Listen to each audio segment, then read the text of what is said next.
Hi, I'm Kelly from Moreton Bay Organics and welcome to today's video. It's finally spring, yay! It's our favourite time of year, that's for sure. We love the variety of things that you can grow throughout spring and summer, so we want to talk to you about that today. But before we get started, on what to grow in springtime, it's time to talk about getting your soil prepped from winter ready for spring. So if you haven't already got rid of most of your winter crops, it's important to start getting rid of them and compost them down or feed them to your chickens or any other animals that you have about that will enjoy those scraps. But also make sure that you leave anything that still hasn't fruited in the ground and you can plant around them for the time being. So that's called interplanting. You've spent the time growing them through winter, you still want to enjoy the fruits of that labor. And it's still cool enough at the moment to leave them be.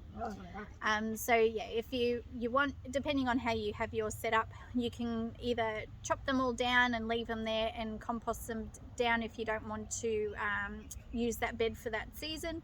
But obviously springtime, most people want to fill their gardens as much as they can, so chucking it in the compost bin is always a great way to go about it.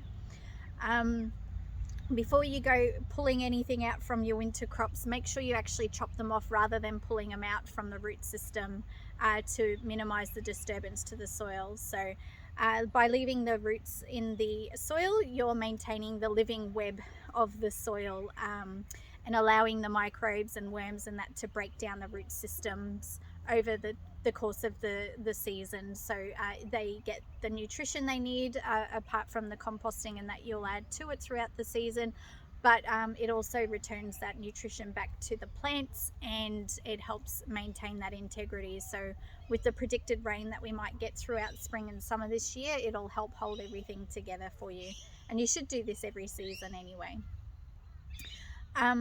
So if you've cleared out the areas that you want, make sure you put a good layer of compost down, whether that be compost that you've made at home, brought in compost or mushroom compost. Anything that you can use that can break down over time into the soil is great.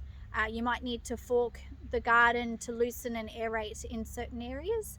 And yeah, go from there. Make sure you mulch as well to keep the moisture trapped in, and that mulch layer will get composted down over time, and the microbes and worms will thank you for it too.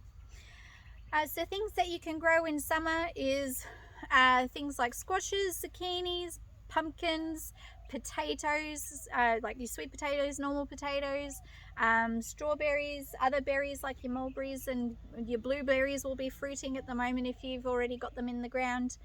Time to think about getting citruses in the ground if you haven't already and you want to grow them.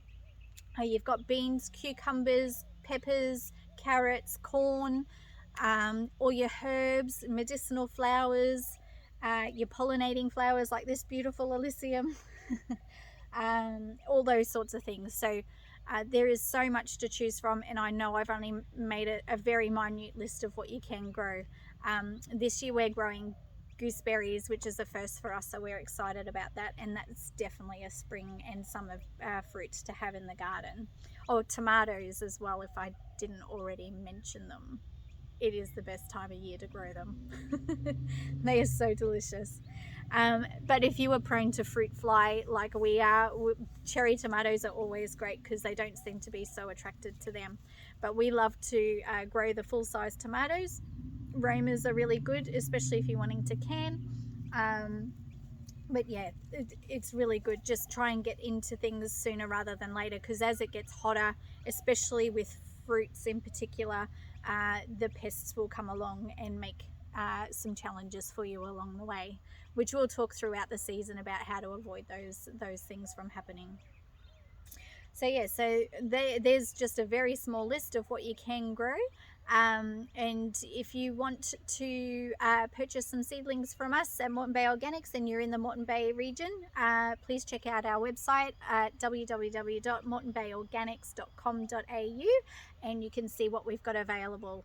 At the moment, because it's the very beginning of spring, we're still adding things every day and every few days, so keep checking the website to see what's available.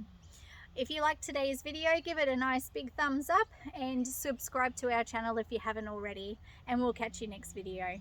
See ya.